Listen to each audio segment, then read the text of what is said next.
Hola, hola a todos y bienvenidos de nuevo al canal Emigrar con Ana. Como cada lunes y viernes les traemos las últimas noticias desde España. Tenemos tres noticias que vamos a compartir con todos vosotros a día de hoy. La primera noticia va a ser sobre un posible estado de emergencia en términos de sequía y falta de agua que puede llegar a nuestra región, a nuestra provincia, a nuestra comunidad valenciana, a toda la zona de Marina Baja como tal, Marina Baixa, para este verano. Veremos a ver qué es lo que va a pasar y cuál es la situación actual. La segunda noticia va a ser sobre la, mejor dicho, absorción de bancos, un prácticamente monopolio, unas poquitas entidades bancarias que están acaparando todo el sector entero. Y vamos a hablar sobre la última posible fusión, que es la más importante de todas y que es lo que supone para muchos de sus clientes. La última noticia va a ser sobre la paradoja de las casas vacías en España. ¿Cómo puede ser que existen más de 4 millones de casas vacías habitables en España cuando falta tantísimas viviendas para muchas familias en nuestro país? Lo vamos a explicar todo en las últimas noticias de hoy. La primera noticia que quería compartir con todos vosotros es sobre la posible sequía, el posible estado de emergencia que podemos llegar a tener este verano en julio mismo, en menos de 2 meses. A día de hoy ya sabéis que en los últimos años en general en España no es que haya habido muchas lluvias, sobre todo en nuestra zona del Mediterráneo, y las que han habido han sido como torrenciales, lluvias tropicales que han salido mucha agua en un periodo corto de tiempo, pero no es suficiente para reponer todos los embalses, no es suficiente para reponer los ríos, los estanques donde se guardan todo este agua, donde se almacena para poder abastecerse después. Sí que han habido riesgos de incendio incluso extremos en toda nuestra zona. Cuando íbamos a grabar a Torrevieja, por ejemplo, a zona de Santa Pola, incluso Alicante o Elche, en la carretera nos encontrábamos señales indicando de que hay que tener precaución y que hay un riesgo extremo de posibles incendios y complicaciones. Ya no vemos estas indicaciones, estos símbolos, esta señalización, por lo tanto suponemos que ya no es el caso porque ha llovido bastante en nuestra región, aunque aún así los embalses, por desgracia, no se han recuperado. Uno de los más famosos en nuestra zona es justamente el que habéis visto ayer en el vídeo del famoso pueblo turístico Guadalest. Prácticamente la totalidad de los habitantes ahí viven del turismo o del sector servicios de una forma o de otra. Las vistas de ahí son increíbles, la naturaleza. Viven menos de 300 habitantes, bastante menos, pero lo visitan más de 2 millones de personas al año. Y el embalse que se ve abajo, que tiene este color turquesa tan increíblemente vivo y vibrante, este embalse es el que tiene y almacena mucha agua después de que va a toda nuestra región para los jardines, sobre todo para cultivos y agricultura. Y este embalse está a día de hoy, atención, a 36%, tan solo 36%. En el vídeo habéis podido ver de que se ve bastante más vacío de lo que debería estar. Llovió aquí en nuestra zona unos 49 litros a día de hoy, todo lo que vamos del año, pero hace falta más de 200 para que la situación esté mejor, porque los anteriores años y décadas pues era mucho más. ¿Significa que se va a secar toda nuestra zona? No lo creo. En la zona de Benidorm alrededores sí que hay reutilización del agua. En Benidorm, por ejemplo, se pierden solamente 4 de cada 100 gotas. Solo 4 se van perdiendo, lo demás se recicla, se purifica y se vuelve a usar para regar jardines, para zonas comunes, para duchas en las playas o lo que sea, pues se vuelve a usar de diferente manera, se vuelve a limpiar, así que no se pierde casi nada. Y esto es algo cíclico, lo que tenéis que saber. Hay décadas donde todo está muy seco, hay décadas después donde durante varios años las primaveras o invierno es muy lluvioso. Todo depende, todo vuelve en sí. Ahora tenemos esta temporada seca que es la que hay que aguantar, no queda otra. Y seguro que en unos cuantos años más tarde, veremos que todo se va recuperando poco a poco y que hay otra vez más lluvia en nuestra zona. Ojalá que este sea el caso. Cuanto más nos acerquemos al verano, menos probabilidad de lluvia vamos a tener en nuestra región, porque en verano aquí no suele llover para nada.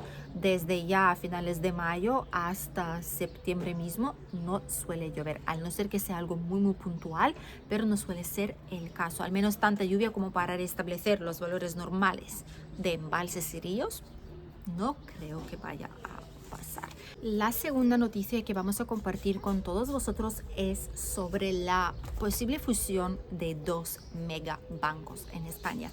Ya sabéis que en el canal incluso hemos hecho vídeos donde hemos hablado sobre los bancos aquí en España, los principales que existen, qué es lo que ofrecen, si cobran comisiones, no cobran comisiones, cuál es el tema. Y la verdad es que a la hora de elegir un banco, obviamente puede salir bien o puede salir muy mal. Hay gente que lleva décadas en el mismo banco y están contentos, y luego hay otros que cambian de uno a otro porque se desilusionan, porque tienen problemas o porque no encuentran el banco que se ajuste a sus necesidades. Si hace un tiempo había muchísimos bancos diferentes, habían oficinas en cada esquina con 4, 5, 6 gestores trabajando ahí, más 2 en caja. Todo era como un movimiento gigante, la gente entraba, salía, había mucho movimiento en el banco. A día de hoy, esto parece como si fuera una oficina cerrada, donde solo viene gente a trabajar.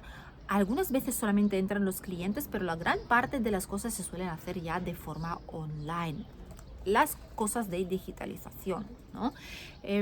Y hay muchísimas oficinas que se están cerrando. Los bancos en general han tenido oficinas por todas partes, las sucursales, las delegaciones. En un mismo municipio puede haber 5 o 6 oficinas del banco, cuando el municipio tampoco es que sea tan grande, más cajeros todavía aparte. Y ahora mismo están dejando una oficina o 2 como mucho en municipios más pequeños. En ciudades más grandes sí es cierto que en cada barrio más o menos suele haber. Los bancos más populares a día de hoy, sin contar las cajas rurales o las cajas de ahorro, ¿vale? Los bancos como tal es el BBVA, también el Banco Santander o el Banco Sabadell. Estos son los, o CaixaBank también en menor medida, porque no es tan grande, no tiene tanta cantidad de clientes como tal en la cartera. Y estos bancos son los más famosos, los más populares, donde la gente que incluso vienen desde fuera, emigran a España, suelen abrir sus cuentas. Banco BBVA suele ser el que menos comisiones está cobrando a las cuentas. Por ejemplo, la cuenta online es la que no tiene comisiones de apertura. Si no se cumplen requisitos tampoco te cobran más. Santander sí te cobran, y Sabadell también. Las comisiones pueden ser bastante altas si uno no tiene cuidado y no cumple con los requisitos mínimos establecidos. Han habido ya diferentes fusiones a lo largo de esta última década como tal, y cada vez se parece a más o menos un monopolio. Influencia que ellos tienen es mayor sobre personas, hay menos donde elegir, por lo tanto los posibles clientes se tienen que ajustar, digamos, a lo que ofrece el banco como tal, y no les queda muchas opciones donde mirar. Y esta próxima fusión, probable fusión que todavía no ha sido aprobada pero se está estudiando ya, es la fusión entre 2 bancos muy serios y muy conocidos, y es BBVA y Sabadell. BBVA ha ofrecido nada más ni nada menos que 11.500 millones de euros para hacerse con el banco Sabadell. Y en este caso, esto es algo que ha trastocado un poco el gobierno, y la ministra Yolanda Díaz lo que ha dicho es que esto no es muy bueno para la economía, porque lo primero es que estamos moviéndonos hacia la monopolia, como hemos hablado antes, hacia menos selección para los futuros clientes, para nosotros los que vivimos aquí, y por ende ellos pueden decir lo que les da la gana, cobrar las comisiones que les da la gana, pueden poner condiciones que les da la gana, porque saben que tampoco es que haya donde más elegir. Así que no es bueno. Y por otro lado es que va a haber despidos, va a haber ERTES o ERES, que es la regularización o temporal de empleo o general, o sea, despidos. Pueden haber también cierre de bancos, cierre de oficinas, porque se ha helado dos oficinas, una de BBVA y otra de Sabadell, pues una de esas oficinas, que es la de Sabadell, se va a tener que ir y se va a quedar solamente la de BBVA. Así que mucha gente está preocupada por esos diversos motivos. En el caso de que se vaya a producir esta fusión de los dos bancos, o sea que BBVA vaya a absorber el banco de Sabadell aquí en España, el banco resultante, ¿vale?, de la fusión va a ser el segundo mayor banco de España y el tercero de Europa. Fijaros lo que les digo, solo por detrás de BNP Paribas, seguramente lo estoy diciendo mal, no sé de qué país es, puede ser que sea francés o lo que sea, pero el BNP y el Santander. Y el tercero, después del Santander, porque es muy grande, el tercero sería esta fusión de BBVA y el Sabadell. Seguiría siendo BBVA en la gran mayoría, o sea, tendría el nombre de BBVA porque es el que absorbe a Sabadell. Y los logos de Sabadell, las tarjetas, todo eso poco a poco desaparecería. Las cuentas pues se pasarían a esta entidad, se tendría que entrar con las claves, se avisaría a los clientes, etcétera. Tardaría su tiempo, pero esto es lo que puede pasar. Y la verdad es que la calidad de servicio puede empeorar bastante porque ya no habrá tanta preocupación de que pueden irse a otro banco, sabiendo que estos dos, Santander y ahora BBVA fusionado, nuevo, son los magnates de esta zona, son los grandes tenedores de los clientes, son los que abarcan todo este negocio de la banca, ¿no?, aquí en España. Y no se preocuparán tanto por atender bien a los clientes, por quedar bien, por ofrecer un buen servicio, por ofrecer cosas realmente de calidad, porque cada vez se están quedando menos y menos bancos y son absorbidos por los bancos más grandes. No es muy bueno, pero es lo que está sucediendo. Veremos a ver qué es lo que va a pasar. Sigo diciendo que el banco BBVA sigue ofreciendo el mejor servicio a día de hoy. Hemos probado varios, hemos probado el Santander, hemos probado Sabadell, hemos probado BBVA, hemos abierto cuentas para nuestros clientes en nuestra consultoría de inmigración, Emigrar con Ana. Los que no lo sabéis, tenemos una consultoría oficial y junto con una gestoría de extranjería lo que hacemos es tramitar los papeles y ayudar a establecerse aquí en España de forma legal. Hacemos consultas a través de videollamada o en WhatsApp o en Google Meet, según lo que sea mejor para los clientes, y ayudamos a realizar todos los trámites necesarios para vivir aquí en España de forma legal. Y ahí es cuando nos topamos con diferentes bancos. Cada banco pide sus requisitos, pero seguimos viendo que el banco BBVA es mucho más abierto a la hora de abrir cuenta para clientes extranjeros.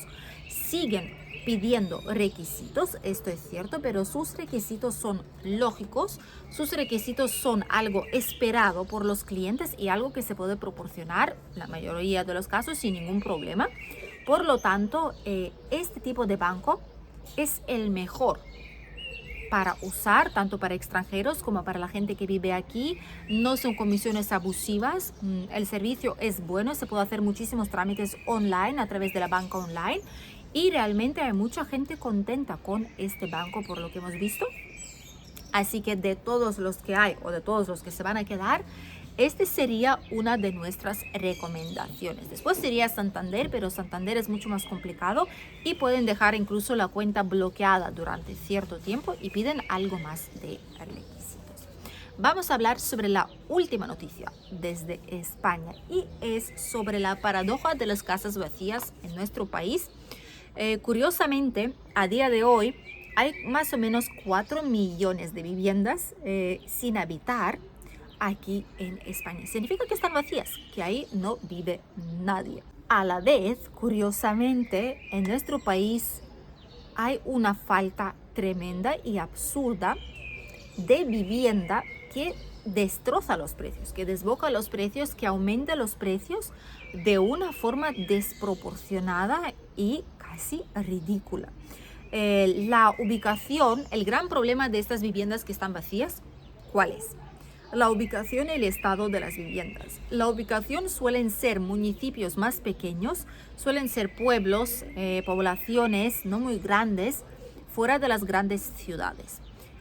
¿Cuál es el problema? Que Este es el problema de la España que se vacía poco a poco, de la España que se mueve hasta las grandes ciudades. En estos casos la gente no quiere vivir ahí, se van desde estos municipios, de estos pueblos, se mueven hasta las ciudades donde hay más oportunidades laborales o donde prefieren vivir porque hay muchísimos más servicios o es mejor para su carrera profesional, por ejemplo, los estudios, etcétera. O la playa, vivir al lado del mar, también por cuestiones de salud, diferentes razones puede haber. Pero el caso es que la gente se va de ciertas zonas hacia lugares que proporcionan muchos más servicios necesarios y esenciales. Y las viviendas las hay, que son 4 millones las que hay y no se usan, pero están en lugares donde nadie quiere vivir, están en lugares equivocados como tal.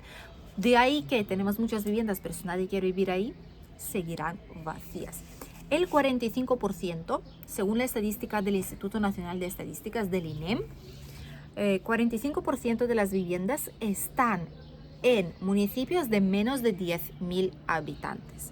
Esto no lo contamos tanto municipios turísticos, por ejemplo, de la costa, porque aquí hay muchas viviendas de segunda residencia y eso no cuenta.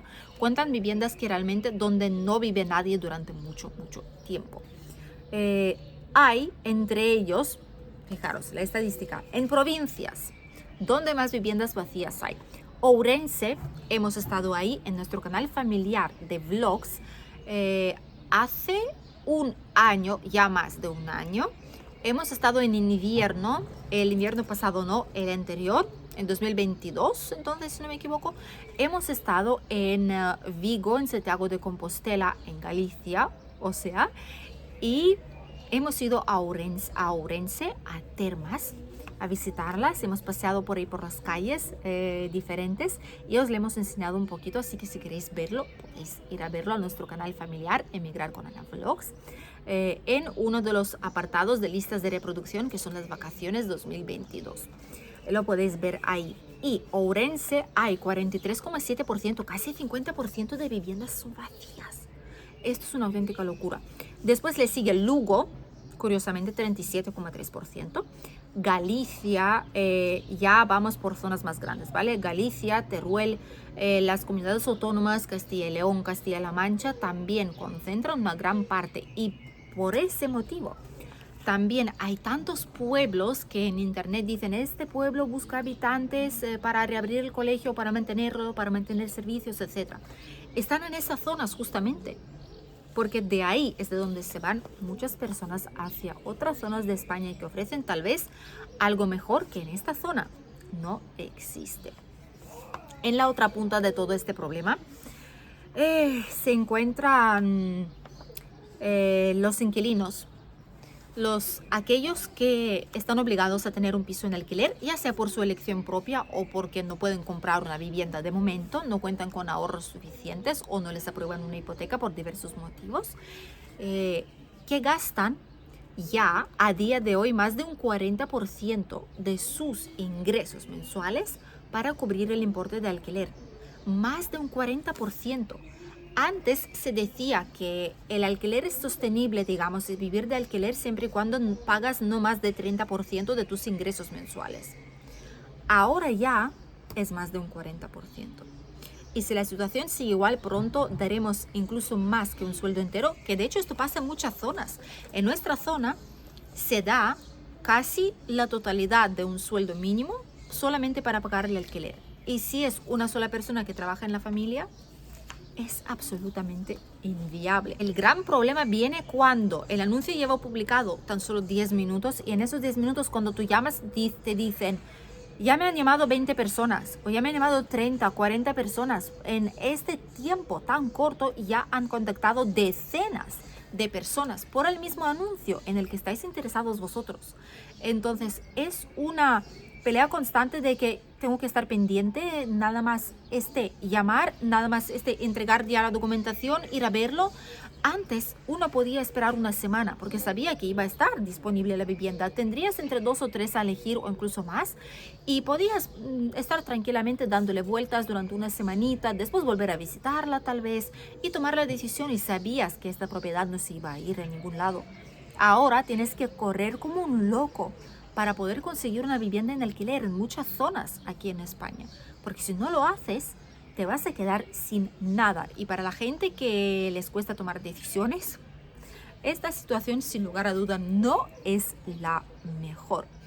Y lo malo, lo peor incluso de todo esto que hemos hablado es, atención, según el mismo Instituto Nacional de Estadísticas, tras analizar los datos, la escasez de vivienda en alquiler irá en aumento durante todo, al menos durante todo este próximo año, 2024, todo lo que vaya a pasar, hasta alcanzar una falta oficial de vivienda en alquiler aquí en España de 600.000 viviendas para el 2025. 600.000 viviendas hacen falta en España para cubrir la necesidad de aquellos que están en alquiler. Y por otro lado tenemos 4 millones de viviendas que están vacías o están en mal estado o están en lugares donde nadie quiere vivir. Si la situación sigue tal cual, habrá gente, que de hecho lo hay ya ahora, que han decidido, si teletrabajan o si tienen opción de trabajar desde casa, cogen sus cosas y se van a pueblos, no tan remotos, ¿vale? Pero sí se van a municipios del interior para poder vivir, para poder tener una vivienda digna, para poder conseguir un alquiler que no sea como un sueldo entero de una sola persona, poder pagar la comida, tener algún pequeño ahorro o tener al menos algo para cubrir necesidades básicas, más como un fondo de emergencia por si pasa cualquier cosa. Porque de otra forma es sinceramente inviable ahora mismo. A quienes no les importe, que tampoco es que haya tantos servicios, a rebosar de servicios, que haya en toda esquina cualquier negocio, lo que sea, comercio. No, hay gente que quiere vivir en naturaleza, que no les importa. Lo importante es tener un techo y poder salir adelante poco a poco, dedicarse a agricultura o lo que sea, montar su propio negocio, un servicio en el mismo pueblo. Y esto también se agradece, pero la gran mayoría siguen queriendo vivir en grandes ciudades que ya están tan saturadas que prácticamente no se puede más. Hasta aquí las noticias de hoy, espero que les haya resultado interesante e informativo. Nosotros nos vemos ya en un nuevo vídeo aquí en el canal este miércoles. Adiós.